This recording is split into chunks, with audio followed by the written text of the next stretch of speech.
Salut les moches. Aujourd'hui, on va parler cardio un peu pour changer. On va parler du principe des 10 000 pas par jour. Est-ce que c'est efficace ou pas? Les avantages et inconvénients et les alternatives. C'est parti! Donc là, on parle de marche. On ne parle pas de course à pied, on parle de marche. Ces dernières années, dans le fitness, le bodybuilding, la musculation de manière générale, la marche a gagné énormément en popularité pour diverses raisons. Déjà, je pense que d'une manière inconsciente, la plupart des pratiquants se sont dit qu'il valait mieux marcher que courir pour éviter de perdre du muscle, mais ça j'en ai déjà parlé plusieurs fois.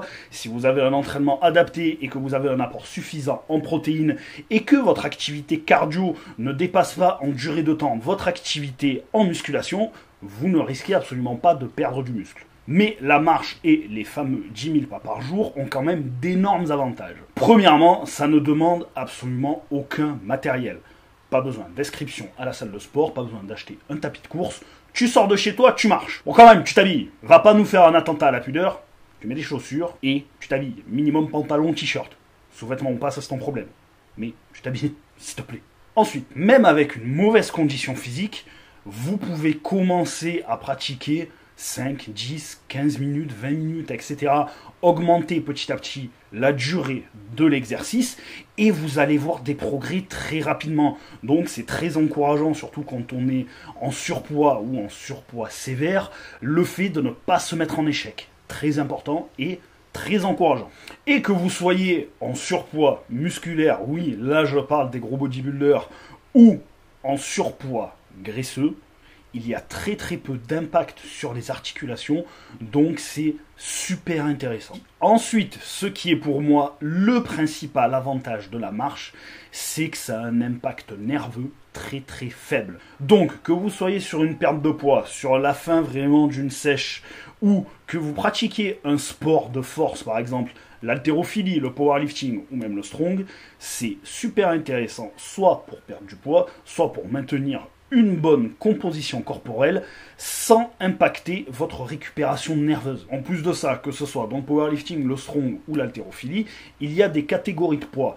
Donc si jamais vous voulez rester dans une catégorie de poids ou par exemple descendre un petit peu en poids, donc perdre du gras sans affecter votre entraînement et votre récupération, c'est vraiment parfait. Ensuite, un autre avantage qui pour moi est loin d'être négligeable, comparé à des activités cardio à moyenne ou haute intensité, ça augmente très peu la faim. Parce qu'il n'y a rien de pire que de finir une bonne séance cardio, de prendre son petit déjeuner ou un repas et de continuer à crever la dalle. Bien sûr, si de base vous êtes 100% sédentaire, ça augmentera quand même un petit peu votre appétit, parce que bien sûr, il y a une dépense physique, donc forcément, le corps va vouloir compenser. Bon, maintenant que j'ai fini de brosser le principe dans le sens du poil, on va parler des inconvénients. Et en réalité, il n'y en a qu'un seul. Ça prend énormément de temps. Faire 10 000 pas par jour d'un coup, ça prend entre 1h30 et 1h45. En termes de distance, on est à peu près sur 7 à 8 km. Bon, bien sûr, ça dépend de votre taille et de la taille de vos jambes.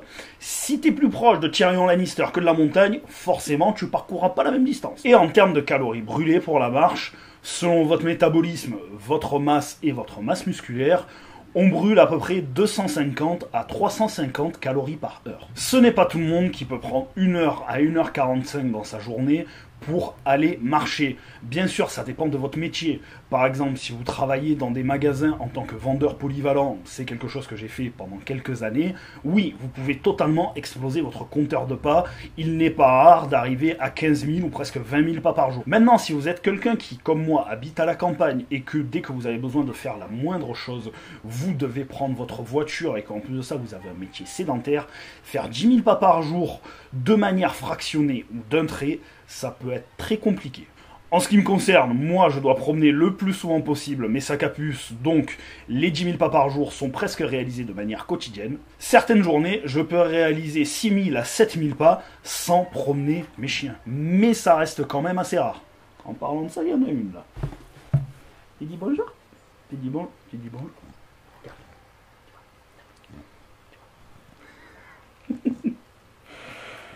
Ouh là là. Allez, tu descends. Là, voilà, ça y est, je commence à me faire harceler. J'en étais où, moi, avant cette petite pause canine? Donc, selon votre rythme de vie, votre métier et votre situation géographique, le principe des 10 000 pas par jour peut être très compliqué à mettre en place pour vous. Et clairement, vous n'êtes pas obligé de vous plier à cette méthode pour conserver une composition corporelle qui vous convient ou perdre du poids. C'est comme pour se forger un physique, il n'y a pas que la musculation. Vous pouvez très bien faire par exemple de l'haltérophilie en finissant par 2 ou 3 exercices de musculation chaque séance pour augmenter l'hypertrophie.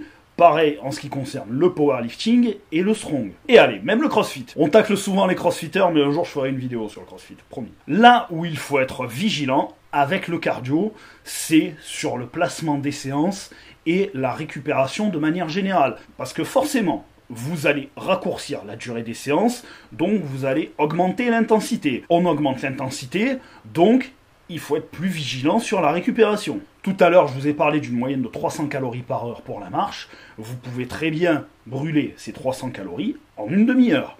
Mais forcément, la séance sera plus intense, donc ça impactera plus votre récupération de manière générale. Et du coup, la périodisation à la fois de vos séances de musculation ou de votre autre sport, plus vos séances cardio, devra être vraiment super importante, autant que la complémentation alimentaire, notamment en magnésium, et la nutrition.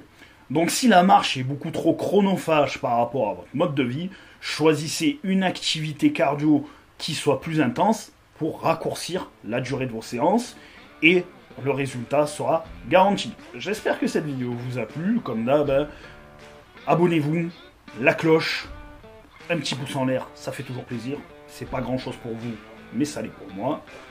Et vous avez tout ce qu'il faut dans la description de la vidéo pour me contacter ou pour me soutenir. Je vous dis à bientôt pour une prochaine vidéo. Ciao.